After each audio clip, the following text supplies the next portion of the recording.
സല്ലല്ലാഹു അലൈഹി വസല്ലം. നമ്മൾ തിരക്കിൽ നിസ്കരിച്ച് ഓടുകയാണ്. അല്ലാഹു അക്ബർ. റബ്ബേ, നീ എല്ലാറ്റിലും വലിയവനാണ്, നിന്റെ വിഷയം ഏറ്റവും വലുതാണ്. അല്ലാഹു അക്ബർ. അല്ലാഹുവേ, ശഅനുക അക്ബറു ഷൈഇൻ, നിന്റെ വിഷയം ഏറ്റവും വലിയ വിഷയമാണെന്ന് നമ്മൾ പറയുമ്പോഴും നിസ്സാരമായ ശബ്ദം കൊണ്ട് നമ്മുടെ നിസ്കാരത്തിലെ ശ്രദ്ധകൾ പോകുന്നു. കുഞ്ഞ് കരഞ്ഞാൽ നിസ്കാരം മറന്നുപോയി. ആരെങ്കിലും ഒന്ന് വിളിച്ചാൽ, ഫോൺ റിങ് ചെയ്താൽ, ഒരു വാട്സപ്പിന്റെ ഒരു മെസ്സേജിന്റെ ഒരു ടിക് സൗണ്ട് വന്നാൽ പിന്നെ ചിന്തയായ ആരാണാവോ, എന്താണാവോ, എന്തിനാണാവോ വിളിച്ചത്, എന്താണാവോ മെസ്സേജ്. അല്ലാഹ്, എത്ര ദയനീയമാണ്, എത്ര ദയനീയമാണ് നമ്മുടെ അവസ്ഥ. യാ റസൂലല്ലാഹ്, ആയിഷ ബീവി റളിയല്ലാഹു അൻഹ അന്നൊരിക്കൽ ഹബീബിനോട് ചോദിക്കുകയാണ്, നബിയെ, ആകാശലോകത്ത് മേഘങ്ങൾ വന്ന് നിറയുമ്പോൾ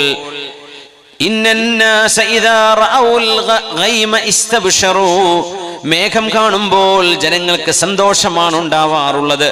എന്നാൽ അല്ലാഹുവിന്റെ റസൂലേ, അങ്ങെന്തുകൊണ്ടാണ് മേഘം കുമിഞ്ഞുകൂടുമ്പോൾ അങ്ങയുടെ മുഖത്ത് ദുഃഖമാണല്ലോ കാണാറുള്ളത്, എന്തുകൊണ്ടാണ് അങ്ങ് സന്തോഷിക്കാത്തത് എന്ന് ചോദിച്ചപ്പോ പ്രിയപ്പെട്ട പത്നിയോട്, ഭാര്യയോട്, ആയിഷ ബീവി എന്ന നമ്മുടെ ഉമ്മയോട് അല്ലാഹുവിന്റെ ഹബീബിന്റെ മറുപടി, വമായു അമ്മിനുനി, ആ മേഘമായി വർഷിക്കുന്നത് നല്ല സുലഭമായ മഴക്കപ്പുറത്തേക്ക് അല്ലാഹുവിന്റെ വല്ല പരീക്ഷണവുമാണോ എന്ന് എന്ത് സമാധാനമാണ് ആയിഷ ഉള്ളത്. ഇന്ന ഖൗമൻ റഔ അദാബല്ലാഹ്,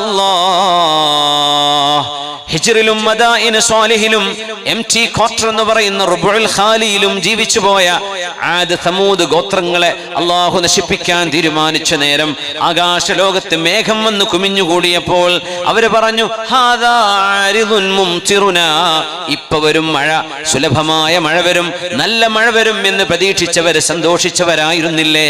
എന്നാൽ വർഷിച്ചത് ഹെയിൽ സ്റ്റോമുകളായിരുന്നു, ചെരൽ കല്ലുകളുടെ വർഷങ്ങളായിരുന്നു.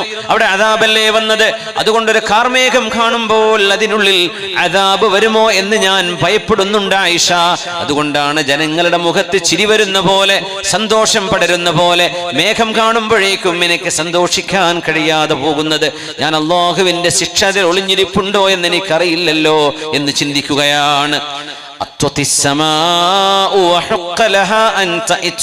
ആകാശലോകങ്ങൾ, നക്ഷത്രഗോളങ്ങളും താരസമൂഹങ്ങളും പ്രപഞ്ചത്തിൽ കിടക്കുന്ന പ്ലാനറ്റുകളും എല്ലാ ഗ്രഹങ്ങളും മീറ്റിയേഴ്സും എല്ലാം അല്ലാഹുവിനെ ഭയപ്പെടുന്നുണ്ട്. ഭൂമിക്ക് മുകളിലുള്ള ഉപരിമണ്ഡലങ്ങളിലെല്ലാം മലക്കുകളുടെ സാന്നിധ്യമുണ്ട്. ആ സാന്നിധ്യം ചിലപ്പോൾ ചില ആളുകൾക്ക് അറിയാൻ പറ്റും. അപ്പൊ അവര് പറയും, ഏലിയൻസ് വരുന്നു എന്ന് പറയും, ഏലിയൻസിനെ കണ്ടു എന്ന് പറയും. അതൊന്നുകിൽ ജിന്നുകളാണ്, അല്ലെങ്കിൽ അള്ളാഹുവിന്റെ മലക്കുകളാണ്.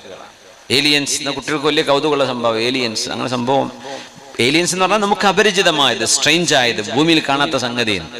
ആകാശലോകങ്ങൾ, സ്പേസ് മുഴുവനും മലക്കുകളാൽ നിറഞ്ഞു നിൽക്കുകയാണെന്ന് വിശുദ്ധമായ ഹദീത്തിൽ കാണാൻ കഴിയും.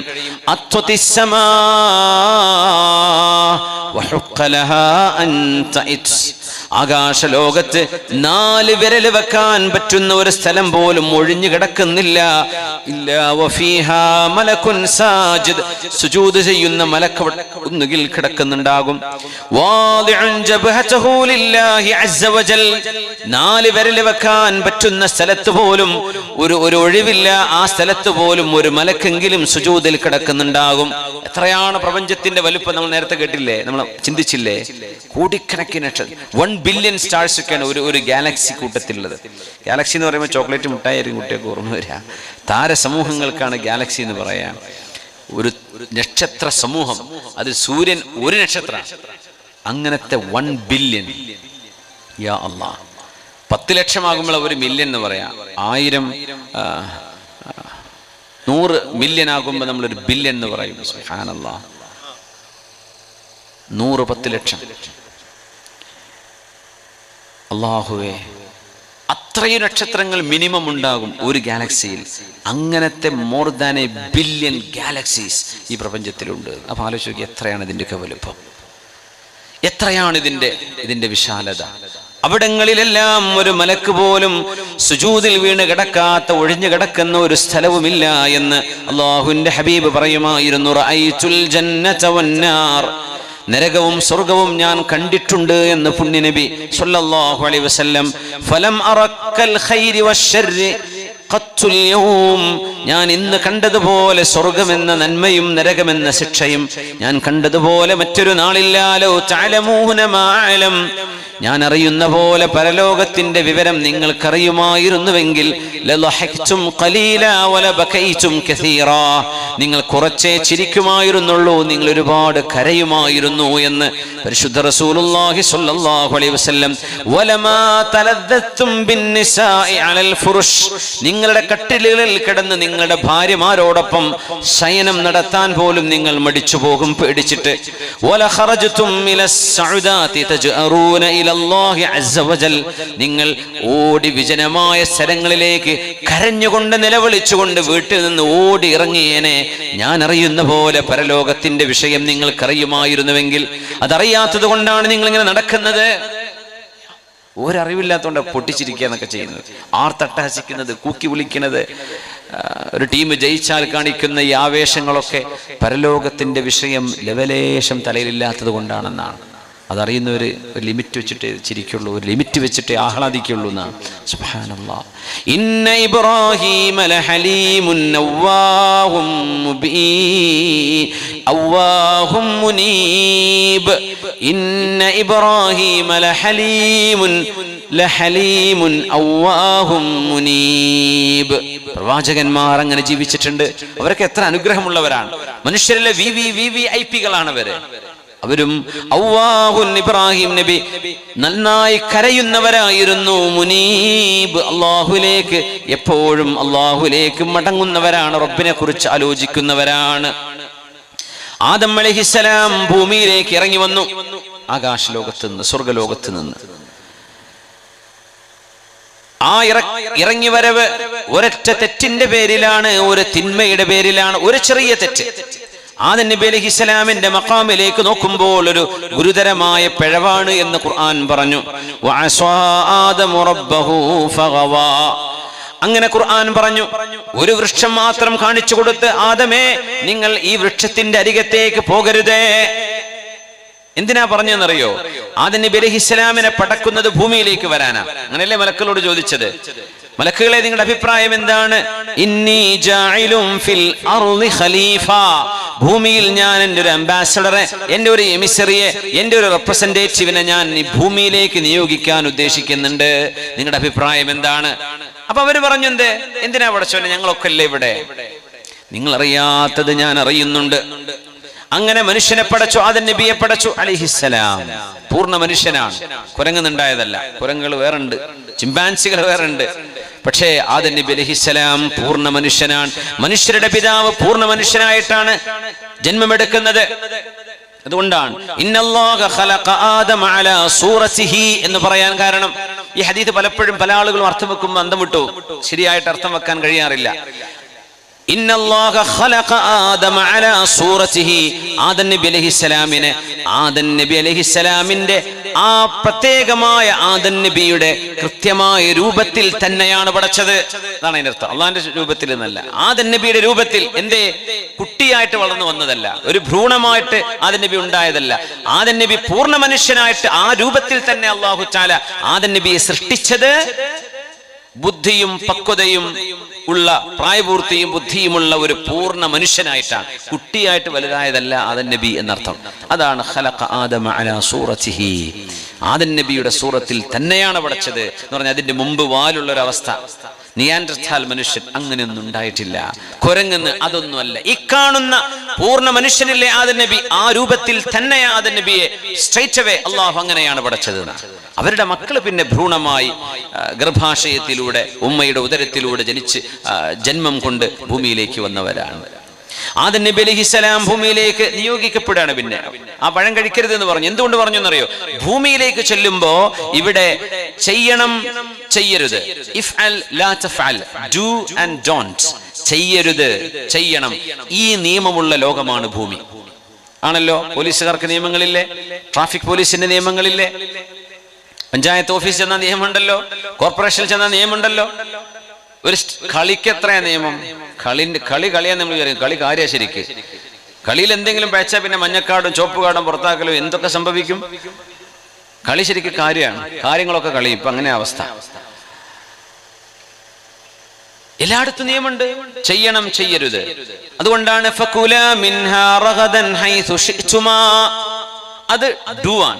ആദം നബിയെ ഹവ്വായെ നിങ്ങൾക്ക് ഇഷ്ടമുള്ളതെല്ലാം ഇവിടെ നിന്ന് കഴിക്കാം, കഴിച്ചോളൂ, കൽപ്പനയാണ്. പിന്നെ പറഞ്ഞു ലാ തഖറബാ ഹാദിഹി ഷജറ, ഈ വൃക്ഷത്തിന്റെ അടുത്തേക്ക് പോകരുത്. അപ്പോ ഒരു അരുത്, ബാക്കിയൊക്കെ ചെയ്തോളൂ എന്ന ഒരു കൽപ്പനയും ഒരു നിരോധനയും. ഭൂമിക്ക് വന്ന അതാണ് പ്രാക്ടീസ് ചെയ്യാനുള്ളത്. അവിടെ അരുതെന്ന് പറഞ്ഞത് ആദം നബി അലൈഹിസ്സലാം ചെയ്തു പോയി. അങ്ങനെയാണല്ലോ, അങ്ങോട്ട് നോക്കരുത് എന്ന് പറഞ്ഞാൽ അങ്ങോട്ട് തന്നെ നോക്കും. അത് പാടില്ല എന്ന് പറഞ്ഞാൽ അതെന്താന്ന് അറിയാൻ വല്ലാത്ത ഉത്സാഹമാണ്. മനുഷ്യന്റെ ഒരു പ്രകൃതം അങ്ങനെയാണല്ലോ.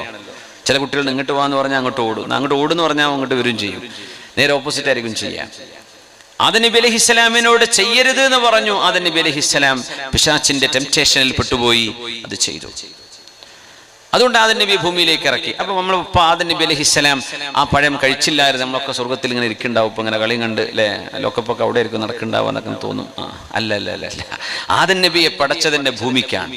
അങ്ങനെയല്ലേ അള്ളാഹു ആദ്യം പറഞ്ഞത്? ഭൂമിയിലേക്ക് അയക്കുന്നു എന്നല്ലേ പറഞ്ഞത്? അതാ പഴം തിന്നാലും ഇല്ലെങ്കിലും ആദം നബി ഏതെങ്കിലും ഒരു കാരണം കൊണ്ട് ഭൂമിയിലേക്ക് വരും. ആ പഴം കഴിച്ചുകൊണ്ട് ഭൂമിക്ക് എത്തി എന്ന് മാത്രം. അത് അതിന്റെ ഒരു കാരണമാണ്. ആദം നബിയെ പടച്ചത് ഭൂമിയിലേക്കല്ലേ. ആദം നബി വല്ലാണ്ട് സങ്കടപ്പെട്ടു, ഒരുപാട് കരഞ്ഞിട്ടുണ്ട്. 1000 വർഷം ജീവിച്ച ആളാണ് ആദം നബി അലൈഹിസ്സലാം. ആദം നബിയുടെ ആയുസ്സിനെ സംബന്ധിച്ച് നബി തങ്ങൾ പറഞ്ഞു അൽഫ ആം, 1000 കൊല്ലം ജീവിച്ചിട്ടുണ്ട് സയ്യിദുന ആദം അലൈഹിസ്സലാം. എത്ര തലമുറയെ കണ്ടിട്ടുണ്ടാവും ആ വാപ്പ. ആദം നബി അലൈഹിസ്സലാം സ്വർഗത്തിൽ നിന്ന് പുറത്താക്കപ്പെട്ട സങ്കടം കൊണ്ട് കരഞ്ഞ കരച്ചിൽ ലൗ ഖീസ ബുകാഉ ആദമ ബിബുകാഇ അഹ്ലിൽ അർളി ജമീഅൻ ലഅദല ബിഹിം, മനുഷ്യന്മാര് മുഴുവൻ കരഞ്ഞാൽ ആ കരച്ചിലിനോളം ആദം നബി അലൈഹിസ്സലാമിന്റെ കരച്ചിലിന് സാമ്യതയുണ്ട്. ആദം നബിയുടെ കരച്ചിലാണ് മനുഷ്യരുടെ മുഴുവൻ കണ്ണീരിനേക്കാളും കൂടുതൽ ഉണ്ടായത് എന്ന്. ആ സങ്കടം മനുഷ്യരുടെ മുഴുവൻ സങ്കടത്തെക്കാളും വലുതായിരുന്നു. സ്വാഭാവികല്ലേ, ഒരു ജോലി നഷ്ടപ്പെട്ട് പ്രൊമോഷൻ വിചാരിച്ചിരിക്കുമ്പോഴാണ് ടെർമിനേഷൻ വരുന്നത്. സങ്കടാവൂലേ? ജയിക്കുന്ന് വിചാരിച്ചു ചെന്നതാണ്, ഡ്രൈവിംഗ് ടെസ്റ്റിന് ഫെയിലായി പോയി, സങ്കടാവും. ഒരാൾ ജയിച്ചു എന്ന് പറയാൻ ആഗ്രഹിച്ച് നടക്കുമ്പോൾ ഫെയിലായി പോയിട്ടുണ്ട്. മോനെ നീ ജയിച്ചില്ല, നിനക്ക് എത്ര A+? എനിക്ക് A+ പോയിട്ട് ഞാൻ പാസ്സായിട്ട് പോലും ഇല്ല എന്ന് കുട്ടിക്ക് പറയാൻ കഴിയില്ല, സങ്കടമായിരിക്കും. തോറ്റുപോകുമ്പോൾ ചില വിവാഹങ്ങളൊക്കെ നടക്കും എന്ന് വിചാരിക്കും, ചിലപ്പോൾ അത് നടക്കൂല. അള്ളാന്റെ തീരുമാനം മറ്റൊന്നായിരിക്കും. അപ്പൊ പിന്നെ ഓൻ തീരുമാനം ഞാൻ കല്യാണേ കഴിക്കൂല, നിനക്ക് പോയി എന്നല്ലാണ്ട്. അള്ളാഹുവിന്റെ ഒരു ഖള അങ്ങനെയാണെങ്കിൽ വിചാരിച്ച പോരെ. അള്ളാഹു എനിക്കത് ഖൈർ ഉദ്ദേശിച്ചിട്ടില്ല. അതിലിപ്പോ ഇങ്ങനെ കരഞ്ഞു നടക്കേണ്ട കാര്യമുണ്ടോ? ദുനിയാവിന്റെ വിഷയത്തിൽ കരയരുത്, കരയേണ്ടത് അള്ളാഹുവിനെ ഓർത്തുകൊണ്ടാണ്. പക്ഷെ ആദം നബി അലൈഹിസ്സലാമിന്റെ സങ്കടം ആലോചിക്കണം, സ്വർഗത്തിൽ നിന്നാണ് വരുന്നത്. ഭയങ്കര സങ്കടായി, കരഞ്ഞു കരഞ്ഞു കരഞ്ഞു ആദം നബി. എന്തിനാണ് ആദമേ നിങ്ങൾ ഇങ്ങനെ കരഞ്ഞത് എന്ന് ചോദിച്ചപ്പോ അബ്കി അലാ ദാരിൻ കുൻതു അസ്മഉ ഫീഹാ സജല തസ്ബീഹിൽ മലായികതി ഹൗലൽ അർശ്. അല്ലാഹുവിന്റെ അർശ്, അർശ് എന്ന് പറയുമ്പോൾ നമ്മൾ എങ്ങനെ മനസ്സിലാക്കുക? നമ്മൾ നേരത്തെ പറഞ്ഞ ഭൂമി, പ്രപഞ്ചമൊക്കെ പറഞ്ഞില്ലേ, വലിയ ബില്യൺ കണക്കിന് നക്ഷത്രങ്ങളുള്ള ഗാലക്സികളുള്ള ഈ പ്രപഞ്ചം. ഈ പ്രപഞ്ചവും അള്ളാഹുവിന്റെ കുർസിയും വലിയൊരു മരുഭൂമി സങ്കല്പിക്കുക, അനന്തമായ മരുഭൂമി. ആ മരുഭൂമിയിൽ ഒരു വള കൊണ്ടുപോയി വെക്കുക, ഒരു റിങ്, ഒരു വള അല്ലെങ്കിൽ ഒരു വാച്ച്, ചെറിയ വട്ടക്കണ്ണി. 10 ഏക്കറല്ല, 100 ഏക്കറല്ല, 1000 ഏക്കറല്ല, മരുഭൂമിയൊക്കെ എത്ര ആയിരക്കണക്കിന് ഹെക്ടർ ഉണ്ടാകും.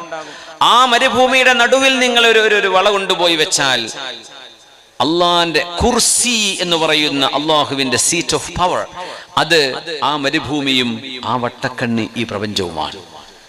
അപ്പൊ ഈ കാണുന്ന ലോകം മുഴുവൻ ഒരു വളന്റെ അത്ര കണ്ടാൽ മതി. ഇനി അത് തന്നെ ഒന്നുകൂടെ, ആ കാണുന്ന റിങ് അള്ളാഹുവിന്റെ കുർസിയാണെങ്കിൽ ആ വലിയ മരുഭൂമി അള്ളാഹുവിന്റെ അർശാണ് എന്ന് പുണ്യനബി സ്വല്ലല്ലാഹു അലൈഹി വസല്ലം. അപ്പൊ അർശിന്റെ വലുപ്പം എത്രയായിരിക്കും? പ്രപഞ്ചം ഒന്നാകെ ഒരു വളന്റെ അത്ര, ആ മരുഭൂമി അള്ളാഹുവിന്റെ കുർസിയാണ്. പിന്നെ ആ വട്ടം, ആ റിങ്, ആ വള അള്ളാഹുവിന്റെ കുർസിയാണെങ്കിൽ അനന്തമായ ആ മരുഭൂമിയാണ് അള്ളാഹുവിന്റെ അർശെന്ന് സങ്കല്പിച്ചോളൂ എന്ന് നിബിതങ്ങൾ ഒരു ഉദാഹരണം പറഞ്ഞതാണ് സ്വല്ലല്ലാഹു അലൈഹി വസല്ലം. അള്ളാഹുവിന്റെ അർശിന്റെ കാലുകളിൽ നിന്നുകൊണ്ട് അർശിന്റെ ചുറ്റും അള്ളാഹുവിന്റെ മലക്കുകൾ തസ്ബീഹ് ചൊല്ലുമായിരുന്നത് ആദം നബിക്ക് കേൾക്കാൻ കഴിയുമായിരുന്നത്രേ.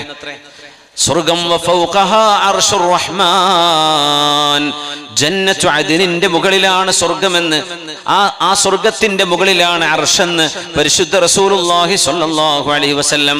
കോടാനുകോടി മലക്കുകള്, നിശബ്ദമായ ഒരു ലോകം സങ്കല്പിക്കുക. ഒരു സൗണ്ട് അവിടെ ഇല്ല, ഒരു അനൗൺസ്മെന്റ് പോകുന്നില്ല, ഒരു വാഴോ പരിപാടിയൊന്നും അവിടെ ഇല്ല. ശാന്തമാണ്. അല്ലാഹുവിന്റെ അർശ്, താഴെ സ്വർഗം, കോടിക്കണക്കിന് മലക്കുകൾ. സുബ്ഹാനല്ലാഹ് സുബ്ഹാനല്ലാഹ് സുബ്ഹാനല്ലാഹ് ഇതിങ്ങനെ ചൊല്ലുന്നത് ഇങ്ങനെ കേൾക്കാം. അതിന്റെ ഒരു അലയൊലി, മലക്കുകളുടെ തസ്ബീഹിന്റെ ശബ്ദം മാത്രമേ കേൾക്കുന്നുള്ളൂ. അർശിന് ചുറ്റും അള്ളാഹുവിന്റെ കാവൽക്കാരായി നിൽക്കുന്ന പോലെ അള്ളാഹുവിന്റെ മലക്കുകൾ അർശിനെ വലയം ചെയ്ത് നിൽക്കുകയാണ്. അവരുടെ തസ്ബീഹിന്റെ ഒരുമിച്ചവർ ചൊല്ലുമ്പോൾ തസ്ബീഹിന്റെ തസ്ബീഹിന്റെ ഒരു ഗംഭീരമുള്ള ഒരു താളമുണ്ട്. ആ താളം ആദം നബിക്ക് കേൾക്കാൻ കഴിയുമായിരുന്നു സ്വർഗത്തിൽ. ഭൂമിയിലെത്തിയപ്പോൾ അത് കേൾക്കാൻ കഴിയുന്നില്ലല്ലോ. അതോർത്തുകൊണ്ടാണ് ഞാൻ കരഞ്ഞത് എന്ന് സയ്യിദുനാ ആദം നബി അലൈഹിസ്സലാത്തു വസ്സലാം. ആദം നബിക്ക് സങ്കടമായതാണ്, ആ തസ്ബീഹ് എനിക്ക് കേൾക്കാൻ കഴിയുന്നില്ലല്ലോ.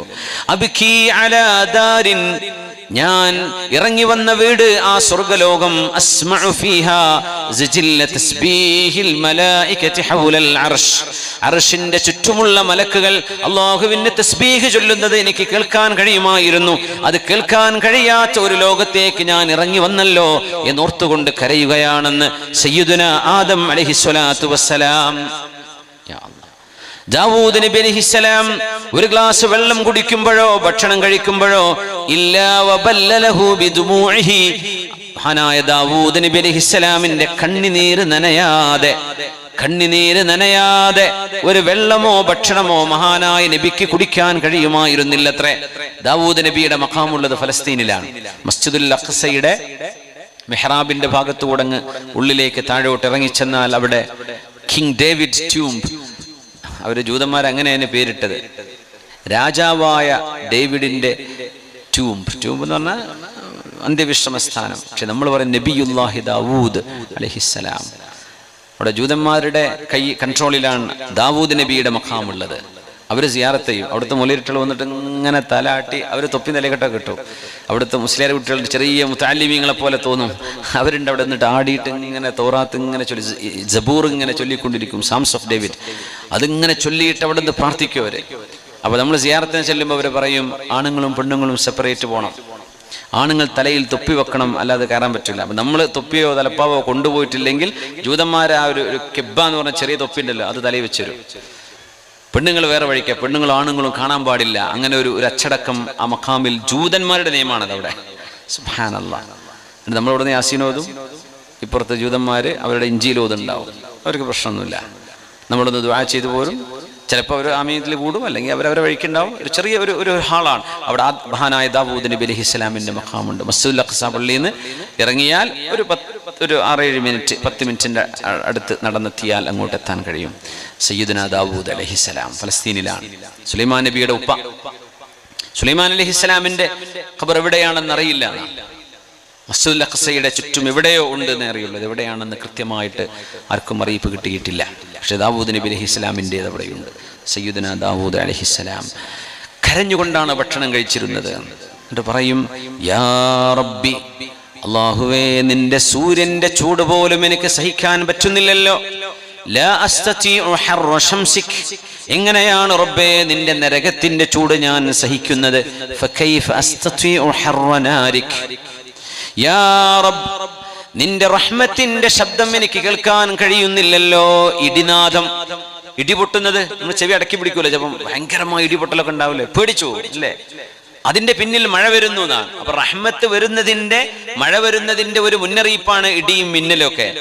ആ റഹ്മത്തിന്റെ ശബ്ദം എനിക്ക് കേൾക്കാൻ കഴിയുന്നില്ല റബ്ബേ.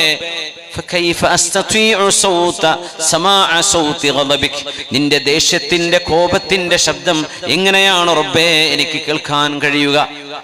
ഇത് പറഞ്ഞുകൊണ്ട് ദാവൂദ് നബി അലൈഹിസ്സലാം കരയുമായിരുന്നു. നബിയുനാ ദാവൂദ് അലൈഹിസ്സലാം വഅലാ നബിയില്ലാഹി സ്വലാത്തു വസ്സലാം. മറർതു ലൈലത ഉസ്രിയ ബി ബിൽ മലഇൽ അലാ. എനിക്ക് ഇസ്റാ നടന്ന രാത്രിയിൽ ഞാൻ മാലാഖമാരുടെ അരികത്തുകൂടെ ഉന്നത ശ്രേണിയിൽ കിടക്കുന്ന മാലാഖമാരായ വിവിഐപികളുടെ മുമ്പിലൂടെ എനിക്ക് കടന്നു പോകാൻ അവസരമുണ്ടായിട്ടുണ്ട് എന്ന് പരിശുദ്ധ റസൂലുള്ളാഹി സ്വല്ലല്ലാഹു അലൈഹി വസല്ലം. മലക്കുകളെക്കാളും ജിബ്രീൽ അലൈഹിസ്സലാമിനെക്കാളും ഉന്നത സ്ഥാനീയരാണ് മുഹമ്മദ് മുസ്തഫ സ്വല്ലല്ലാഹു അലൈഹി വസല്ലം. ഹബീബിന്റെ സ്ഥാനം അതിലും വലുതാണ്. فَقَنَّبِيِّينَ فِي خَلْقٍ وَفِي خُلُقٍ وَلَمْ يُدَانُوهُ فِي عِلْمٍ وَلَا كَرَمٍ. ഹബീബായ നബി തങ്ങൾ എല്ലാ സൃഷ്ടികളെക്കാളും എല്ലാ സൃഷ്ടിജാലങ്ങളെക്കാളും മലക്കുകളെക്കാളും അല്ലാഹുവിന്റെ മെഹബൂബാണ് അഷ്റഫുൽ ഖൽഖ് സ്വല്ലല്ലാഹു അലൈഹി വസല്ലം. ഇസ്രാ മിഅ്റാജ് യാത്ര ഹബീബിന്റെ ജീവിതത്തിലെ വലിയൊരു മുഅ്ജിസത്താണ്. നമ്മളത് മനസ്സിലാക്കണം. മുസ്ലിമീങ്ങൾക്കത് വിശ്വസിക്കുന്ന ഒരു പ്രയാസമല്ല. ഇന്ന് കറാമത്തൊക്കെ നിഷേധിക്കുന്ന ഒരു സ്വഭാവം കാണുന്നുണ്ട്. കറാമത്ത് പറഞ്ഞാൽ ഇപ്പോൾ വെറുതെ കളിയാക്കുക, അങ്ങനെ അത്തരം വിഷയങ്ങളൊക്കെ പറയുമ്പോൾ പരിഹസിക്കുക. അള്ളാഹു ഹിദായത്ത് കൊടുക്കട്ടെ, അതല്ലേ പറയാൻ പറ്റുള്ളൂ. ഹദീസിലും ഖുർആനിലും വന്നത് എന്തായാലും നിഷേധിക്കാൻ പറ്റൂലല്ലോ. അല്ലാത്ത ഏതെങ്കിലും ഒരു മഹാന്റെ ഒരു കറാമത്ത് ഒരാൾ വിവരിച്ചാൽ ആ പറയുന്ന ആൾ വിശ്വാസമുണ്ടോ, ആരെപ്പറ്റി പറയപ്പെടുന്നോ, അതൊരു നല്ല മനുഷ്യനായിരുന്നോ, വേണമെങ്കിൽ വിശ്വസിച്ചോ, ഇല്ലെങ്കിൽ വിശ്വസിക്കാതിരിക്കാം. പക്ഷെ കളിയാക്കണ്ട, പരിഹസിക്കേണ്ട. നമുക്കറിയില്ലല്ലോ, നമുക്കറിയാത്ത കാര്യം തീരുത്, പരിഹസിക്കാൻ പാടില്ല. അല്ലാഹു അലാ കുല്ലി ഷൈഇൻ ഖദീർ. അങ്ങനെയാണ്. ഇല്ലാത്തത് പറയാനും പാടില്ലേ, ഇല്ലാത്തത് പറയരുത്, നുണ പറയരുത്, നുണ പറയാൻ പാടില്ല, ഇല്ലാത്തത് പറഞ്ഞുണ്ടാക്കാനും പാടില്ല. ഉള്ളത് സംഭവിച്ചത് സത്യസന്ധരായ ആളുകളിലൂടെ ഉദ്ധരിക്കപ്പെടുന്നത്, നമ്മുടെ അടുത്ത കാലങ്ങളിൽ സംഭവിച്ചത്, ഇതൊക്കെ വേണമെങ്കിൽ വിശ്വസിക്കാം, ഇല്ലെങ്കിൽ വിശ്വസിക്കാതിരിക്കാം. പക്ഷെ ഒരു മുഅ്മിനായ മനുഷ്യനെ വിശ്വസിക്കാം, ഒരു പ്രയാസമില്ല. നടക്കുമോ എന്ന് ചോദിക്കണ്ട. എന്താ നടക്കായി? അള്ളാഹുവിന് കഴിയൂലേ? അള്ളാഹുവിന് കഴിയും. അല്ലാഹു അലാ കുല്ലി ഷൈഇൻ ഖദീർ. അതല്ലേ അള്ളാഹുവിന്റെ വിശേഷണം. He is capable of doing anything whatsoever. ഒന്നും അള്ളാഹുക്ക് വിഷയമുള്ള കാര്യമില്ല. ഇസ്രാ മിഅ്റാജ് അള്ളാഹുവിന്റെ റസൂലിന്റെ ജീവിതത്തിലെ ഏറ്റവും പ്രധാനപ്പെട്ട ഒരു മുഅ്ജിസത്താണ്. ഖുർആൻ കഴിഞ്ഞാൽ തൊട്ടടുത്ത് വരുന്നത്, ഖുർആൻ കഴിഞ്ഞാൽ തൊട്ടടുത്ത മുഅ്ജിസത്ത് ഇസ്രാ മിഅ്റാജാണ്. ഇസ്രാ ഭൂമിയിൽ നടന്നതാണ്, മക്കയിൽ നിന്ന് മദീനയിലേക്ക്. മിഅ്റാജ് മക്കയിൽ നിന്ന് ജെറൂസലേമിലേക്ക്, മദീനയിലേക്കല്ല. ഇസ്രാ നടന്നത് സുബ്ഹാനല്ലദി അസ്റാ ബിഅബ്ദിഹി ലൈലൻ മിനൽ മസ്ജിദിൽ ഹറാമി ഇലൽ മസ്ജിദിൽ അഖ്സ. അൽ മസ്ജിദുൽ അഖ്സയിലേക്ക്, ജെറൂസലേമിലെ വിശുദ്ധമായ അല്ലാഹുവിന്റെ ഭവനമായ അൽ മസ്ജിദുൽ അഖ്സയിലേക്ക്, ഖുദ്സിലേക്ക്, അൽ ബൈത്തുൽ മുഖദ്ദസിലേക്ക്, ബൈത്തുൽ മഖ്ദിസിലേക്ക്. ഇതൊക്കെ ഒരേ പേരാണ്. ബൈത്തുൽ മഖ്ദിസ്, അൽ ബൈത്തുൽ മുഖദ്ദസ്, അൽ മസ്ജിദുൽ അഖ്സ, ഇതൊക്കെ ഒന്നാണ്. അവിടേക്ക് പുണ്യനിബിതങ്ങളെ ബുറാഖ് എന്ന വാഹനത്തിന്റെ മുകളിൽ രാത്രിയിലെ ഒരൽപ്പസമയം കൊണ്ട് അല്ലാഹു യാത്ര ചെയ്യിപ്പിച്ചു. ഇത് വിശ്വസിക്കുന്നതിന് മുഅ്മിനിനും ഒരു പ്രയാസവും ഉണ്ടാവാൻ പാടില്ല. വമാ ജഅൽന റുഅയല്ലതി അറൈനാക ഇല്ലാ ഫിത്നതൻ ലിന്നാസ്. പല ആളുകൾക്കും ഈമാൻ പോലും ഇളകാൻ കാരണമായി അത്. സിദ്ദീഖ് റളിയല്ലാഹു അൻഹു ഇവിടെ ഈമാൻ ഉറപ്പിച്ചു. അങ്ങനെ ഒരു യാത്ര അല്ലാഹുവിന്റെ റസൂൽ ചെയ്തു എന്ന് മക്കയിലേക്ക് അവിടുത്തെ ദൈവനിഷേധികളായ ആളുകൾ, അവിടുത്തെ പെയ്ഗൻസ് സിദ്ദീഖ് തങ്ങളോട് വന്ന് പറഞ്ഞപ്പോഴല്ലേ സിദ്ദീഖ് തങ്ങൾ തിരിച്ചൊരു ചോദ്യം ചോദിച്ചത്, എന്റെ റസൂൽ അത് പറഞ്ഞോ? ഇത്രേ ചോദിച്ചിട്ടുള്ളൂ. സിദ്ദീഖേ, എന്താ നിന്റെ കൂട്ടുകാരന് ഭ്രാന്താന്ന് ഞങ്ങൾ പറയുമായിരുന്നില്ലേ, നിനക്കിപ്പോ തിരിഞ്ഞോ? എന്തു പറ്റി? നിന്റെ കൂട്ടുകാരൻ ഇന്നലെ മക്കയിൽ നിന്ന് ജെറൂസലേം വരെ പോയി തിരിച്ചു വന്നത്രേ. 40 ദിവസത്തോടെ പോയി വരാൻ നിന്റെ കൂട്ടുകാരൻ രാത്രി പോയി വന്നത്രേ. ഭ്രാന്ത് എന്നല്ലേ ഇതിന് പറയാ? ഇത് പറഞ്ഞപ്പോ സിദ്ദീഖ് റളിയല്ലാഹു അൻഹു, അതുവരെ സിദ്ദീഖ് എന്നറിയൂല, അബൂബക്കർ ഇബ്നു അബീ ഖുഹാഫ എന്നാണ് അവരുടെ പേര്. സിദ്ദീഖ് തങ്ങൾ ഒരൊറ്റ ചോദ്യമാണ്, അഖാലഹു റസൂലുള്ളാഹ്, did he say that? എന്റെ നബി തങ്ങൾ അത് നിങ്ങളോട് പറഞ്ഞോ? എന്റെ നബി അത് പറഞ്ഞോ? അവിടെ യാത്ര പോയി എന്ന് പറഞ്ഞോ? നഅം പറഞ്ഞു. സദ്ദഖ്തുഹു, I believe it. എനിക്കത് വിശ്വാസമാണ്. സദ്ദഖ്തുഹു, ഞാൻ നബി തങ്ങൾ പറഞ്ഞത് സത്യമാണെന്ന് വിശ്വസിച്ചിരിക്കുന്നു. ഫസുമ്മിയ സിദ്ദീഖ, ആ സമയം മുതലാണ് അബൂബക്കർ എന്നവർക്ക് സിദ്ദീഖ് എന്ന പേര് കൂടെ കിട്ടുന്നത്. സ്വദ്ദഖ്തുഹു, ഞാൻ നബി തങ്ങളെ വിശ്വസിച്ചു, എന്റെ നബിക്ക് അതിലും വലുത് നടക്കുന്നുണ്ടെന്ന് ഞാൻ അറിയുന്നുണ്ട്. ഓരോ ദിവസവും ആകാശ ലോകത്ത് നിന്ന് ജിബ്രീൽ അലൈഹിസ്സലാം ഖുർആനുമായി എന്റെ ഹബീബിന്റെ മുമ്പിൽ അവതരിക്കുന്നുണ്ട്. ഇത് വിശ്വസിക്കുന്ന ആളാണ് ഞാൻ, അതിന് ഞാൻ സാക്ഷിയാണ്. പിന്നെ എനിക്കിതൊന്നും വലിയ അത്ഭുതമല്ല. അതാണ് സിദ്ദീഖ് എന്നവരുടെ ഈമാൻ. അവിടുന്ന് ഖുബ്ബത്ത് സുഖറയുടെ മുകളിൽ നിന്ന് ആ പാറയിൽ ഹബീബിന്റെ കാല് തട്ടിയ ഭാഗം അവിടെ ഒരു മോണ്യുമെന്റ് ഉണ്ടാക്കി വെച്ചിട്ടുണ്ട്. അതിനുള്ളിൽ ഹബീബിന്റെ പരിശുദ്ധമായ തലമുടിയിലെ ഒരു രോമം ഖുബ്ബത്തു സുഖറയിലെ അബ്ദുൽ മലിക് ബിൻ മർവാനിന്റെ കാലത്തുണ്ടാക്കിയ ആ മനോഹരമായ സ്വർണ്ണക്കുബ്ബയുള്ള ആ ഒരു വിശുദ്ധമായ പള്ളിയുടെ ഉള്ളിൽ ഇന്നും വിശ്വാസികൾ അത് സന്ദർശിക്കുന്നു, അവിടുത്തെ ബറക്കത്തെടുക്കുന്നു.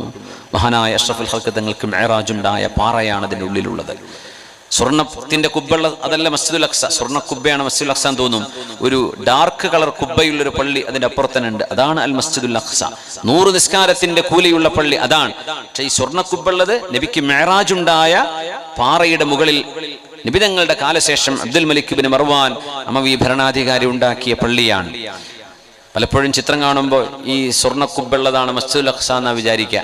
അങ്ങനെയല്ല, മസ്ജിദുൽ അഖ്സ അതിന്റെ തൊട്ടപ്പുറത്ത് സെയിം കോമ്പൗണ്ടിലാണ്. അല്ലാഹുവിന്റെ ഹബീബ് പറയുന്നു, മറർതു ലൈലത ഉസ്രിയ ബി ബിൽ മലഇൽ അലാ, 7 ആകാശങ്ങൾക്കപ്പുറത്ത് കിടക്കുന്ന അല്ലാഹുവിന്റെ ഉന്നത സ്ഥാനീയരായ സൃഷ്ടികളായ മലക്കുകൾക്കിടയിലൂടെ ഞാൻ കടന്നുപോയിട്ടുണ്ട്. വജിബ്രീലു കൽ ഹലസിൽ ബാലി മിൻ ഖശിയത്തില്ലാഹ്, ജിബ്രീൽ അലൈഹിസ്സലാമിനെ ഞാൻ കണ്ടു, നുരുമ്പിയ ഒരു പുതപ്പ് കൂട്ടിയിട്ട പോലെ, വളരെ പേടിച്ചു ഭയപ്പെട്ട് നിൽക്കുന്ന പോലെ, നുരുമ്പിയ വസ്ത്രം പോലെ, കൽ ഹലസിൽ ബാലി, നുരുമ്പിയ ഒരു പുതപ്പ് പോലെ, ജീർണിച്ചു പോയ ഒരു തുണിക്കഷ്ണം പോലെ ജിബ്രീൽ അലൈഹിസ്സലാമിനെ ഞാനന്ന് കണ്ടു എന്ന് മഹാനായ റസൂലുള്ളാഹി സ്വല്ലല്ലാഹു അലൈഹി വസല്ലം. അന്ന് ഞാൻ മീകാഈൽ അലൈഹിസ്സലാമിനെ കണ്ടു. മാലീലം അറ മീകാഈല യദ്ഹഖു, സലാം പറഞ്ഞപ്പോൾ നബി തങ്ങളോട് സലാം മടക്കി എന്നല്ലാതെ പുഞ്ചിരി പോലുമില്ലാതെ മീകാഈൽ അലൈഹിസ്സലാമിനെ കണ്ടപ്പോ ജിബ്രീൽ അലൈഹിസ്സലാമിനോട് ഹബീബ് ചോദിച്ചിട്ടുണ്ട്, ജിബ്രീലേ, എന്താണ് മീകാഈൽ അലൈഹിസ്സലാം ഒന്ന് പുഞ്ചിരിക്കാത്തത്? മാ ദഹക മീകാഈലു മുൻദു ഖുലിഖത്തിന്നാർ, നരകം അല്ലാഹു പടച്ചതിന് ശേഷം മീകാഈൽ അലൈഹിസ്സലാം ആ നാളു മുതൽ ചിരിച്ചിട്ടില്ല നബിയേ. മീകാഈൽ അലൈഹിസ്സലാം നരകം പേടിച്ച് ചിരിച്ചിട്ടില്ല. പറയുമ്പോൾ നരകവും സ്വർഗവും മലക്കുകൾക്കുള്ളതല്ല, മനുഷ്യർക്കുള്ളതാണ്, ജിന്നുകൾക്കുള്ളതാണ്. മലക്കുകൾക്ക് സ്വർഗവും നരകവും അവരർഹിക്കുന്നവരല്ല. അവർ അല്ലാഹുവിന്റെ കാവൽ ഭടന്മാരായ, അല്ലാഹുവിനെ അനുസരിക്കാൻ മാത്രം അറിയുന്ന സൃഷ്ടികളാണ്. അവർ തെറ്റ് ചെയ്യില്ല. മനുഷ്യരങ്ങനെയല്ല, മനുഷ്യൻ നന്മ ചെയ്യും, തെറ്റ് ചെയ്യും. ചില ഡിസിഷൻ മേക്കിംഗ് ചെയ്യുമ്പോൾ maybe a fast decision, maybe a right decision, ചിലത് തെറ്റായിരിക്കും, ചിലത് ശരിയായിരിക്കും. നമ്മൾ തെരഞ്ഞെടുക്കുന്നത് ചിലപ്പോൾ തെറ്റായി പോകും, ചിലപ്പോൾ ശരിയാണ്. ആ സെലക്ഷനാണ്, ആ ചോയ്സിനാണ് അല്ലാഹു നൽകുന്ന പ്രതിഫലം. അത് നന്മയാണെങ്കിൽ സ്വർഗമുണ്ട്, അത് തിന്മയാണെങ്കിൽ അവിടെ ശിക്ഷയുണ്ട്. മലക്കുകൾ പോലും കരയുകയാണ് അല്ലാഹുവിനെ ഭയപ്പെട്ടുകൊണ്ട്. സിദ്ദീഖ് റളിയല്ലാഹു അൻഹുവിനെ നമ്മൾ ഓർക്കണേ. യാ ലൈതനി കുൻതു ഷജറതൻ തുഅലദു ثم തുഅക്കൽ, ഒരു ചീര പോലെ, ഒരു ചെടി പോലെ പിഴുതെടുത്ത് പറിച്ചെടുക്കപ്പെട്ട് ആളുകൾ ഭക്ഷണമായി ഉപയോഗിക്കുന്ന ഒരു മരമായിരുന്നെങ്കിൽ, ഒരു ചെടിയായിരുന്നെങ്കിൽ, ഞാനൊരു ചെടിയായിരുന്നെങ്കിൽ എത്ര നന്നായിരുന്നേനെ എന്ന് പറഞ്ഞത് മറ്റാരുമല്ല, വസുദ്ദീഖുൻ ഫിൽ ജന്ന വഅബൂബക്കറിൻ ഫിൽ ജന്ന, അബൂബക്കറെ നിങ്ങൾ സ്വർഗ്ഗത്തിലാണ്. ഹകദാ യദ്ഖുലു സലാസതുനൽ ജന്ന, വലത് തോളിൽ സിദ്ദീഖ് റളിയല്ലാഹു അൻഹുവിനെ വലത് കൈയിൽ തോളിൽ പിടിച്ച്, ഉമർ റളിയല്ലാഹു അൻഹുവിനെ ഇടത് കൈയിൽ തോളിൽ പിടിച്ച് നടക്കുമ്പോൾ നബി തങ്ങൾ പറയുമായിരുന്നു, ഹകദാ യദ്ഖുലു സലാസതുനൽ ജന്ന, ഞങ്ങൾ 3 പേരും ഇങ്ങനെ തോളിൽ കൈപിടിച്ചുകൊണ്ട് സ്വർഗ്ഗത്തിലേക്ക് പോകുമെന്ന് ഹബീബ് ആരെക്കുറിച്ചാണോ പറഞ്ഞത് ആ സിദ്ദീഖ് റളിയല്ലാഹു അൻഹു പേടിച്ച് വിറച്ചുകൊണ്ട് പറഞ്ഞ വാക്കാണ്, യാ ലൈതനി ഷജറതൻ തുഅലദു ثم തുഅക്കൽ, മനുഷ്യരെ തിന്നുപോകുന്ന, ഭക്ഷിച്ചു പോകുന്ന ഒരു ചെടിയായിരുന്നെങ്കിൽ ഞാൻ.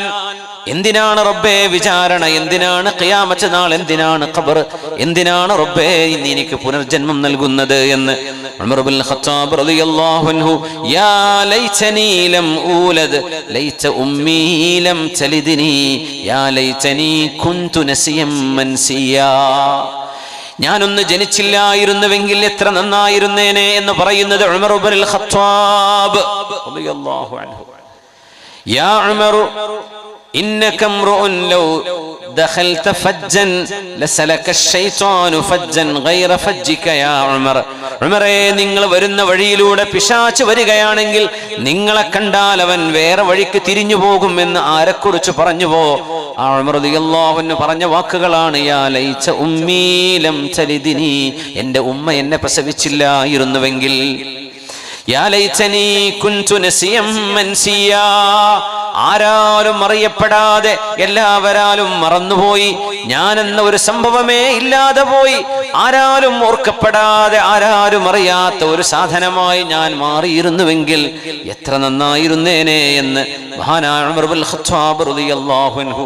മഹാനവറുകൾ അബൂ ലുഅ്ലുഅത്തുൽ മജൂസി എന്ന് പറയുന്ന ദുഷ്ടനായ മജൂസിയായ ഒരു മനുഷ്യന്റെ കുത്തേറ്റ് നിസ്കാരം നിർവഹിച്ചു കൊണ്ടിരിക്കെ മദീനയുടെ മെഹ്റാബിൽ ഷഹീദായി വീണപ്പോ അബ്ദുല്ലാഹി ഇബ്നു അബ്ബാസ് റളിയല്ലാഹു അൻഹു വന്ന ഹിബ്റുൽ ഉമ്മ, ഹിബ്റുൽ ഉമ്മത്തി വആലിമുഹാ വഅലമുഹാ, ഈ ഉമ്മത്ത് കണ്ട ലോകം കണ്ട പ്രഗൽഭനായ ആലിമും ഏറ്റവും വലിയ വിജ്ഞാന പടുവുമായ മഹാനായ പണ്ഡിതനായ അബ്ബാസ് എന്നവരുടെ മകൻ, നബി തങ്ങളുടെ എളാപ്പയുടെ മകൻ, ഇന്ന് ത്വായിഫിൽ അന്ത്യവിഷമം കൊള്ളുന്ന അബ്ദുല്ലാഹി ഇബ്നു അബ്ബാസ് എന്ന തങ്ങളായ സ്വഹാബി റളിയല്ലാഹു അൻഹു ഉമർ റളിയല്ലാഹു അൻഹുവിനെ വീട്ടിൽ കൊണ്ടുപോയി കിടത്തിയ നേരം ശരീരമാസകലം വയറ് തുറന്ന് കുടൽമാലകൾ പുറത്തു ചാടി വയറിന് കുത്തിയതാണ് മജൂസ്. കുത്തിയിട്ട് ഇരുതല മൂർച്ചയുള്ള കത്തി കൊണ്ട്, ആ കത്തി കൊണ്ട് കുത്തി എന്ന് മാത്രമല്ല, മഹാനായ ഫാറൂഖ് റളിയല്ലാഹു അൻഹുവിന് 3 കുത്തുകളാണ് ഏറ്റത്.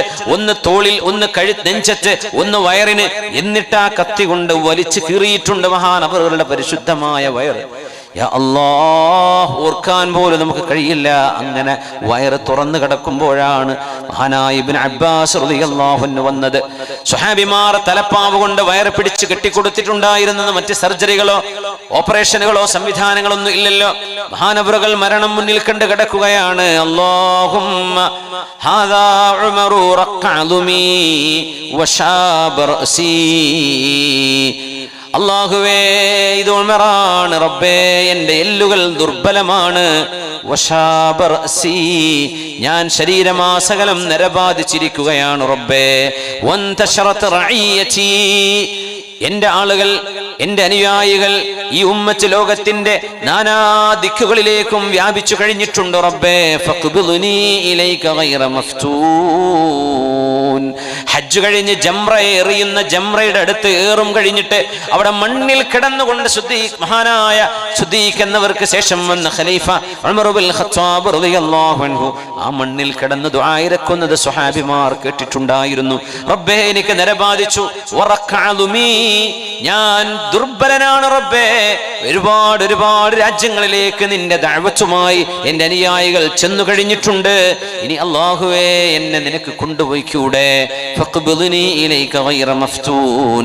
അല്ലാഹുമ്മ ഇന്നി അസ്അലുക اللهم إني أسألك شهادة في سبيلك وميتة في بلد نبيك. അല്ലാഹുവേ, നിന്റെ റസൂലിന്റെ നാട്ടിൽ എന്നെ മരിപ്പിക്കണമേ. നിന്റെ റസൂലിന്റെ നാട്ടിൽ എനിക്ക് മരിക്കണം. അതൊരു രക്തസാക്ഷിത്വവും ആവണം. എനിക്ക് രക്തസാക്ഷിയായി മരിക്കണം എന്ന് ഉമർ റളിയല്ലാഹു അൻഹു ദുആ ചെയ്തപ്പോഴല്ലേ സ്വഹാബിമാർ ചോദിച്ചത്, യാ അമീറുൽ മുഅ്മിനീൻ, ഇതെന്തൊരു അത്ഭുതമുള്ള ദുആയാണ്. മദീനയിൽ വെച്ച് മരിക്കണമെന്നും ഷഹീദാവണമെന്നും ഇത് രണ്ടും കൂടെ നടക്കില്ലല്ലോ. ഷഹീദാവേണമെങ്കിൽ യുദ്ധം നടക്കാൻ പാടില്ലാത്ത മദീനയിൽ എങ്ങനെയാണ് ഷഹീദാകുന്നത്? അലൈക ബിസ്സൂർ, രാജ്യത്തിന്റെ ബോർഡറുകൾ കാക്കാൻ പട്ടാളക്കാരുടെ കൂടെ നിൽക്കണ്ടേ? അവിടെയല്ലേ യുദ്ധങ്ങൾ ഉണ്ടാകുന്നത്? രാജ്യത്തിന്റെ ബോർഡറിലേക്ക് പോയാലല്ലേ ഉമറന്നവരെ നിങ്ങൾക്ക് ഷഹീദാവാൻ പറ്റുകയുള്ളൂ. എന്നാൽ നിങ്ങൾ ചോദിച്ചതോ ഷഹീദാവണം, അത് റസൂലുള്ളാഹിന്റെ നാട്ടിലുമാവണം. ഇത് ഹറമല്ലേ? മദീന ഹറമാണ്. മക്കത്തു ഹറമഹല്ലാഹ് യൗമ ഖലഖസ് സമാവാതി വൽ അർള് والمدينة حرمتها മദീന പരിശുദ്ധമായ അല്ലാഹുവിന്റെ ഹോളി സാങ്ച്വറിയാണെന്ന്, വിശുദ്ധമായ സുരക്ഷിത മേഖലയാണെന്ന് ഞാനിതാ പ്രഖ്യാപിക്കുന്നു. മക്കയെ അല്ലാഹു ഹറമാക്കിയ പോലെ മദീനയെ ഞാൻ ഹറമാക്കിയിരിക്കുന്നു. ഫലാ യുഖ്തലു സൈദുഹാ വലാ യുഅദദു ഷജറുഹാ. മദീനയിലെ ചെടികളെ നിങ്ങൾ പിഴുതു മാറ്റരുത്, മദീനയിലെ മൃഗങ്ങളെ നിങ്ങൾ കൊന്നുകളയരുത്. മദീനയ്ക്ക് ജീവന് വിലയുള്ള, അത്യധികം വിലയുള്ള നാടാണ്. ജീവൻ എപ്പോഴും വിലയുണ്ട്. മദീനയിൽ വെച്ചൊരു തർക്കം നടക്കരുത്, മദീനയിൽ യുദ്ധം നടക്കരുത് എന്ന് പറയാറുള്ള മദീനയിലാണ് ഉമറേ നിങ്ങൾ ഷഹീദാവണം എന്ന് പറഞ്ഞത്. ഈ ചോദ്യം ആ ചോദ്യത്തിലൊരു പിഴവുണ്ടല്ലോ. സ്വഹാബിമാർ അതാ പറഞ്ഞു കൊടുക്കുന്നത്. നിങ്ങൾ എന്താ ചോദിച്ചത്? ഷഹീദാവണമെന്നും ഇത് രണ്ടും കൂടെ നടക്കുവോ? രണ്ടും കൂടെ നടക്കൂലല്ലോ. രണ്ടാലൊന്നല്ലേ നടക്കൂ. ഒന്നുകിൽ മദീനത്ത് മരിക്കണം, ഷഹീദാവാൻ സാധ്യതയില്ല. ഷഹീദ് യുദ്ധം നടക്കുന്നിടത്ത്, മദീനത്തിനുള്ളിൽ എന്ത് യുദ്ധം നടക്കാനാണ്? അതിന് ഉമർ റളിയല്ലാഹു അൻഹു കൊടുത്ത മറുപടിയായിരുന്നു ഹകദാ സഅൽതുല്ലാഹ്. എനിക്ക് അങ്ങനെ അല്ലാഹുവിനോട് ചോദിക്കാനാണ് എൻ്റെ മനസ്സ് പറയുന്നത്. ഞാൻ അല്ലാഹുവിനോട് എൻ്റെ ഒരു ആഗ്രഹം പറയുകയാണ്. എനിക്ക് അങ്ങനെ റബ്ബിനോട് ചോദിക്കണമെന്ന് തോന്നുന്നു. ഞാൻ ചോദിച്ചു, എനിക്ക് അല്ലാഹുവിനോട് ഞാൻ ചോദിച്ചത് റബ്ബെനിക്ക് നൽകുമെന്ന് ഞാൻ പ്രതീക്ഷിക്കുന്നു എന്ന് പറഞ്ഞുകൊണ്ടാണ് മദീനയിലേക്ക് ഉമർ എന്നവർ യാത്രയാവുന്നത് റളിയല്ലാഹു അൻഹു.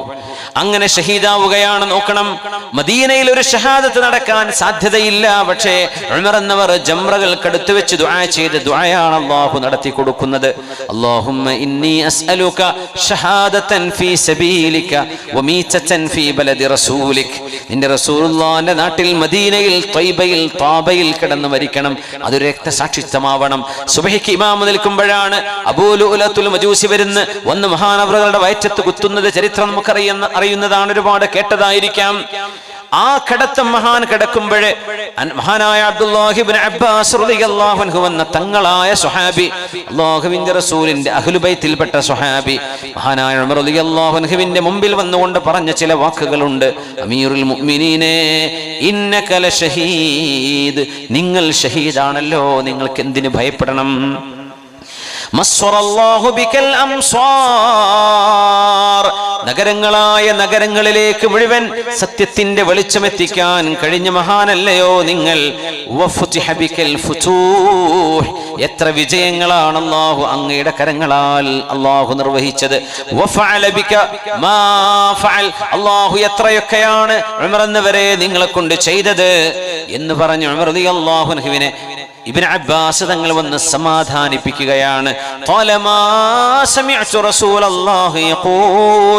എത്രയെത്ര തവണയാണ് നബി തങ്ങൾ വന്ന് പറഞ്ഞത്, ഞാനും ഉമറും അബൂബക്കറും ഞങ്ങൾ നടക്കുമ്പോൾ, ഞാനും ഉമറും അബൂബക്കറും ഒന്നിച്ചിരിക്കുമ്പോൾ, ഞാനും ഉമറും അബൂബക്കറും ഒന്നിച്ച് വർത്തമാനം പറയുമ്പോൾ, ഞാനും ഉമറും അബൂബക്കറും നടന്നു പോയപ്പോ, ഞാനും ഉമറും അബൂബക്കറും യാത്രയിലായിരുന്നപ്പോ എത്രയാ നബി തങ്ങൾ പറഞ്ഞത്. ഉമറേ, ഹബീബായ നബി തങ്ങൾ ലോകത്തോട് വിട പറയുമ്പോൾ നിങ്ങളെ ഇഷ്ടപ്പെട്ടുകൊണ്ടല്ലേ നബി തങ്ങൾ വഫാത്തായത്. അങ്ങനത്തെ ഉമറേ, നിങ്ങൾ പേടിക്കാതിരിക്കിൻ, നിങ്ങൾക്ക് വരാൻ പോകുന്ന മരണം ഒരു സൗഭാഗ്യം തന്നെയാണ്. ഇത് പറഞ്ഞപ്പോൾ ഉമർ റളിയല്ലാഹു അൻഹു വേദനിച്ച് കിടക്കുമ്പോഴും ചില വാക്കുകൾ മറുപടിയായി പറഞ്ഞിട്ടുണ്ട്. ഇന്നൽ മുഗ്തറ മൻ ഗറർതുമൂ, നിങ്ങൾ ജനങ്ങളാണ് മനുഷ്യരെ വഞ്ചിക്കുന്നത്. നിങ്ങൾ ഇങ്ങനെ പുകഴ്ത്തി പറയുന്നത് കേൾക്കുമ്പോൾ അതിൽ അന്തം വിട്ട് പൊങ്ങച്ചം കാണിച്ച് ഞാൻ വലിയ ആളാണെന്ന് തനിക്ക് തോന്നുന്ന ആളുകളാണ് പരാജയപ്പെടുന്നവർ. വല്ലാത്തൊരു വാക്കാണ്. ആളുകൾ ഇങ്ങനെ പുകഴ്ത്തി പറയുമ്പോ നല്ല ആളാണ്, വലിയ മഹാനാണ്, ഏതോ വലിയ സംഭവമാണ് എന്ന് സ്വന്തം അനുയായികളോ ശിഷ്യന്മാരോ സ്നേഹജനങ്ങളോ ഒരാളെ പുകഴ്ത്തി പറയുമ്പോ ഖൽബിനുള്ളിലേക്ക് ഞാൻ തരക്കേടില്ലല്ലോ എന്ന് തോന്നിപ്പോകുന്ന മനുഷ്യനാണ് ഏറ്റവും വലിയ വഞ്ചിക്കപ്പെട്ടവൻ. അൽ മഗ്റൂറു മൻ ഗറർതുമൂ, നിങ്ങൾ എന്നെ ഇങ്ങനെ പൊക്കി പറയല്ലേ എന്നാണ് ഉമർ എന്നവരാ പറയുന്നത്. നിങ്ങൾ എന്തിനാണ് എന്നെ ഇങ്ങനെ ബഹുമാനിച്ച് പറയുന്നത്? വല്ലാഹി ലൗ കാന ലീ മാ തലഅത അലൈഹി ശംസ് മാ അമിൻതു സൂഅൽ മത്ല, ഈ ലോകത്തുള്ള സർവ്വസമ്പത്തും എന്റെ കൈകളിലാണ് എന്ന് സങ്കല്പിക്കുക. എന്നാലും ഖിയാമത്തിലേക്ക് എഴുന്നേൽക്കുമ്പോൾ സൂറെന്ന കാഹളത്തിൽ ഊതപ്പെടുകയും എല്ലാവരും എഴുന്നേൽക്കണേ എന്ന് പറഞ്ഞ് സൂറെന്ന കാഹളത്തിൽ ഇസ്രാഫീൽ അലൈഹിസ്സലാം ഊതുകയും ജനങ്ങൾ ഉറങ്ങിക്കിടന്നിടത്ത് നിന്ന്, മരിച്ചു കിടന്നിടത്ത് നിന്ന്, ഖബറുകളിൽ നിന്ന് കണ്ണു തിരുമ്മി അല്ലാഹുവിന്റെ മുമ്പിലേക്ക് ജറാദും മുൻതശിർ, എങ്ങോട്ടാണ് പോകണ്ടെന്നറിയാതെ ജനങ്ങൾ ഖബറിൽ നിന്ന് എഴുന്നേറ്റ് വരുന്ന ഒരു നേരം, ആ ഒരു നേരത്തെ ഭയം എന്നെ ഇപ്പോഴും അലട്ടുകയാണ്.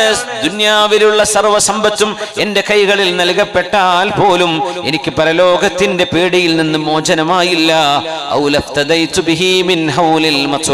ഖിയാമത്ത് നിന്ന് രക്ഷപ്പെടാൻ ഇതാണ് വഴിയെങ്കിൽ ഈ ലോകത്ത് എന്റെ കൈകളിൽ കിട്ടിയ എല്ലാ സ്വർണവും വെള്ളിയും എല്ലാ വിലപിടിപ്പുള്ളതും ഞാൻ പരലോകത്ത് രക്ഷപ്പെടാൻ വേണ്ടി ഞാൻ കൊടുക്കുമായിരുന്നുവെന്ന് മഹാനായ ഉമർ ഇബ്നുൽ ഖത്താബ് റളിയല്ലാഹു അൻഹു ഇന്ന അദാബ റബ്ബിക ലവാഖിഅ, നബിയേ അങ്ങയുടെ രക്ഷിതാവിന്റെ ശിക്ഷ സംഭവിക്കുക തന്നെ ചെയ്യും. അല്ലാഹുവിന്റെ കരുണയെ പറ്റി നമ്മൾ പറയാറുണ്ട്, അവന്റെ കാരുണ്യം വലുതാണെന്ന് പറയാറുണ്ട് നമ്മൾ. എന്നാൽ അല്ലാഹുവിനെ അനുസരിക്കാത്തവർക്ക് റബ്ബിന്റെ ശിക്ഷ ഭയാനകമാണ്. അല്ലാഹു റബ്ബുൽ ഇസ്സത്ത് അല്ലാഹുവിന്റെ ശിക്ഷയിൽ നിന്ന് നമുക്ക് മോചനം നൽകട്ടെ. ആമീൻ യാ റബ്ബൽ ആലമീൻ.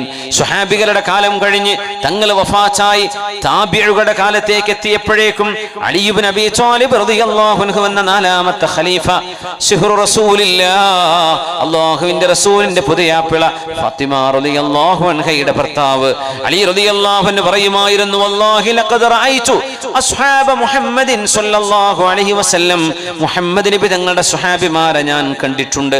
ഫലം അറൽ യൗമ ശൈഅൻ യുശ്ബിഹുഹും, ആ സ്വഹാബിമാരെ പോലത്തെ ആരെയും എനിക്ക് ഇവിടെ കാണാൻ കഴിയുന്നില്ലല്ലോ.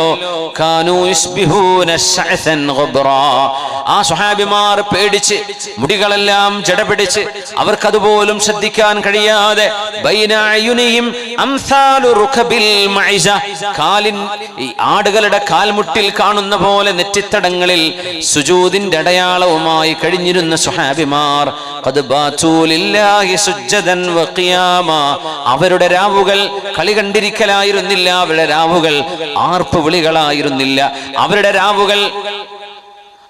രാവുകൾ ഉറക്കമിളച്ച് അല്ലാഹു റബ്ബുൽ ഇസ്സത്തിലേക്ക് അടുപ്പിക്കുന്ന ഒന്നുമേ ഇല്ലാത്ത ഭൗതികതയുടെ അതിപ്രസരം കൊണ്ട് നൃത്തമാടുന്ന രംഗങ്ങളായിരുന്നില്ല. സുജ്ജദൻ വഖിയാമ, ഇരുന്നുകൊണ്ടും നിന്നുകൊണ്ടും സുജൂദിൽ കിടന്നുകൊണ്ടും അല്ലാഹുവിനെ ഭയപ്പെട്ടുകൊണ്ട് തസ്ബീഹിലും പ്രാർത്ഥനയിലും കഴിഞ്ഞിരുന്ന എൻ്റെ സ്വഹാബിമാർ അവരെ പോലോത്തവരാരെയും കാണുന്നില്ലല്ലോ. തൻഹമിറു ജുമൂഉഹും അലാ ഖുദൂദിഹിം, കവൾത്തടങ്ങളിലൂടെ കണ്ണുനീരുകൾ ചാലിട്ടൊഴുകുമായിരുന്നു എൻ്റെ സ്വഹാബിമാരുടെ. എനിക്കവരെ പോലോത്തവരെ കാണാൻ കഴിയുന്നില്ലല്ലോ. ഫമാ ബാലു ഹൗലാഇ ഖദ് അസ്ബഹു ഗാഫിലീൻ, ആളുകൾ എന്താ അശ്രദ്ധരായി പോയതാണോ? ആളുകൾക്ക് എന്തേ അല്ലാഹുവിനെ ഓർമ്മയില്ലേ എന്ന് മഹാനായ അലി ഇബ്നു അബീ ത്വാലിബ് റളിയല്ലാഹു അൻഹു നേരത്തെ ഉമർ എന്നവരെ പുകഴ്ത്തി പറഞ്ഞ അബ്ദുല്ലാഹി ഇബ്നു അബ്ബാസ് റളിയല്ലാഹു അൻഹുമാ കാന മിസ്ല ശിറാകിൽ ബാലി മിൻ കസറത്തി ദുമൂ', വിശുദ്ധമായ മക്കയിലെ പള്ളിയിൽ പരിശുദ്ധമായ അൽ ഹറമുൽ മക്കി വിശുദ്ധമായ മസ്ജിദുൽ ഹറാമിൽ ദർസ് നടത്തിയ മഹാനാണ് ഇബ്നു അബ്ബാസ് റളിയല്ലാഹു അൻഹുമാ. ഒരുപാട് കാലം അവസാന കാലഘട്ടം ത്വായിഫിലേക്ക് തന്നെ തിരിച്ചുപോയി. ആ കാലഘട്ടങ്ങളിലൊക്കെയും മഹാനവറുകൾ അവിടുത്തെ ശിഷ്യന്മാർക്ക് പോലും ചെലവിനുള്ള പൈസ അങ്ങോട്ട് കൊടുത്ത് പഠിപ്പിച്ചിരുന്ന മുദർരിസായിരുന്നു അബ്ദുല്ലാഹി ഇബ്നു അബ്ബാസ് റളിയല്ലാഹു അൻഹുമാ. ആ മഹാനുഭാവൻ റളിയല്ലാഹു അൻഹു മഹാനവറുകൾ മിഥില ശിറാകിൽ ബാലി, നുരുമ്പിയ കേടുവന്ന പഴയ ഒരു ചെരുപ്പിന്റെ വാറുപോലെ മിൻ കസറത്തി ദുമൂ', ധാരാളം കരയുമായിരുന്നു അത്രേ. എന്തുകൊണ്ടാണ് ഈ കരച്ചിൽ? അല്ലാഹുവിന്റെ റസൂലാണ് പറയുന്നത്, ഖതുറതാനി, രണ്ട് തുള്ളികൾ. ആ തുള്ളികൾ കാരണം ഒരു മനുഷ്യന് സ്വർഗം നൽകപ്പെടും. അതിലൊന്ന് അല്ലാഹുവിനെ ഭയപ്പെട്ട് കരയുന്ന കണ്ണുനീരാണ്. മറ്റൊന്ന് ത്യാഗം ചെയ്ത് സത്യത്തിന് വേണ്ടി, ധർമ്മത്തിന് വേണ്ടി, നന്മയ്ക്ക് വേണ്ടി നിലകൊള്ളുമ്പോൾ യുദ്ധങ്ങളുണ്ടായി ചോര ചിന്തുമ്പോൾ ഒരു മനുഷ്യന്റെ ശരീരത്തിൽ നുറ്റി വീഴുന്ന ചോരത്തുള്ളികളാണ്. അത് ധർമ്മത്തിന് വേണ്ടി, നന്മയ്ക്ക് വേണ്ടി, അല്ലാഹുവിന്റെ ദീനിന്റെ പ്രചാരണങ്ങളിൽ സ്വഹാബിമാർ ചെയ്ത പോലെ അവിടുത്തെ ഒരു അമീർ, അവിടുത്തെ ഒരു നേതാവ്, ഭരണാധികാരി അവിടുത്തെ രാജ്യത്തിന് ഭീഷണി ഉണ്ടാകുമ്പോ, അവിടുത്തെ ജനങ്ങളുടെ സുരക്ഷയ്ക്ക് ഭീഷണി ഉണ്ടാകുമ്പോ, യുദ്ധം പ്രഖ്യാപിക്കുമ്പോൾ അതിലേക്ക് ഓടിപ്പോകുന്ന സർവസജ്ജരായ അല്ലാഹുവിന്റെ മാർഗത്തിൽ ജീവൻ കൊടുത്ത് ത്യാഗം ചെയ്യുന്ന സജ്ജനങ്ങളായ സത്യവിശ്വാസികളായ ആളുകളുടെ രക്തത്തുള്ളിക്കുള്ള പ്രതിഫലം പോലോത്ത പ്രതിഫലം കണ്ണിന്ന് കണ്ണുനീർ തുള്ളി വീഴുന്നവർക്കുണ്ട് എന്ന് പരിശുദ്ധ റസൂലുള്ളാഹി സ്വല്ലല്ലാഹു അലൈഹി വസല്ലം. എന്റെ സത്യവിശ്വാസി വിശ്വാസിനികളെ, നമ്മുടെ ഹൃദയങ്ങൾ ശുദ്ധമാവാൻ അല്ലാഹുവിലേക്ക് നമുക്ക് മടങ്ങാൻ സമയമായിട്ടുണ്ട്. അലം യഅനി ലില്ലദീന ആമനൂ അൻ തഖ്ശഅ ഖുലൂബുഹും ലിദിക്രില്ലാഹ് വമാ നസല മിനൽ ഹഖ്. വിശുദ്ധ ഖുർആൻ കേൾക്കാനും ഓതാനും പഠിക്കാനും പാഠം ഉൾക്കൊള്ളാനും അല്ലാഹുവിലേക്ക് തിരിഞ്ഞു നടക്കാനും സമയമായില്ലേ? ജീവിതത്തിന്റെ വലിയൊരു സമയം, എങ്ങനെ സമയം കൊല്ലണം എന്നറിയാതെ, എങ്ങനെയാണ് സമയം കിൽ ചെയ്യേണ്ടത്, സമയത്തെ കൊല്ലാണെന്ന്, സമയം കൊല്ലാൻ എന്താണ് ചെയ്യേണ്ടതെന്നറിയാതെ വെമ്പൽ കൊള്ളുന്നിടത്താണ് ഒരായുസ് പോലും മതിയാവില്ല നമ്മുടെ കണ്ണെന്ന അനുഗ്രഹത്തിന് നന്ദി പറയാൻ.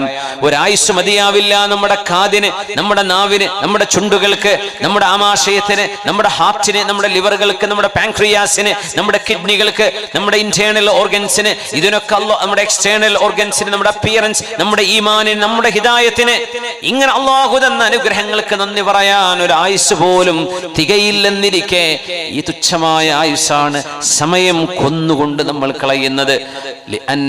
ലഅൻ അജ്മഅ ദംഅതൻ മിൻ ഖശിയത്തില്ലാഹി അഹബ്ബു ഇലയ്യ മിൻ അൻ അതസദ്ദഖ ബിഅൽഫി ദീനാർ. 1000 സ്വർണ്ണ നാണയം ദാനം ചെയ്യുന്നതിനേക്കാളും എനിക്കിഷ്ടം അല്ലാഹുവിന് വേണ്ടി ഒരിറ്റ് കണ്ണുനീർ വാർക്കലാണെന്ന് പറഞ്ഞത് സ്വഹാബിയായ അബ്ദുല്ലാഹി ഇബ്നു അംർ ഇബ്നുൽ ആസ് റളിയല്ലാഹു അൻഹു. ശദ്ദാദ് ഇബ്നു ഔസ് റളിയല്ലാഹു അൻഹു സ്വഹാബിയാണ്. കിടന്നുറങ്ങാൻ ചെല്ലുമ്പോൾ ഉറങ്ങാൻ കഴിയുമായിരുന്നില്ല. എന്നിട്ട് പറയും, അല്ലാഹുമ്മ ഇന്ന ജഹന്നമ ലാ തദഉനി അനാം. അല്ലാഹുവേ, നരകത്തെക്കുറിച്ച് ഓർക്കുമ്പോൾ എനിക്ക് ഉറങ്ങാൻ പറ്റുന്നില്ല എന്ന് ശദ്ദാദ് ഇബ്നു ഔസ് റളിയല്ലാഹു അൻഹു. അലി സൈനുൽ ആബിദീൻ ആരെന്നറിയുമോ? അലി റളിയല്ലാഹു അൻഹുവിന്റെ മകൻ അൽ ഹുസൈൻ റളിയല്ലാഹു അൻഹു, ഹുസൈൻ ഇബ്നു അലി, അവരുടെ മകനാണ് അലി സൈനുൽ ആബിദീൻ. സയ്യിദാണ്.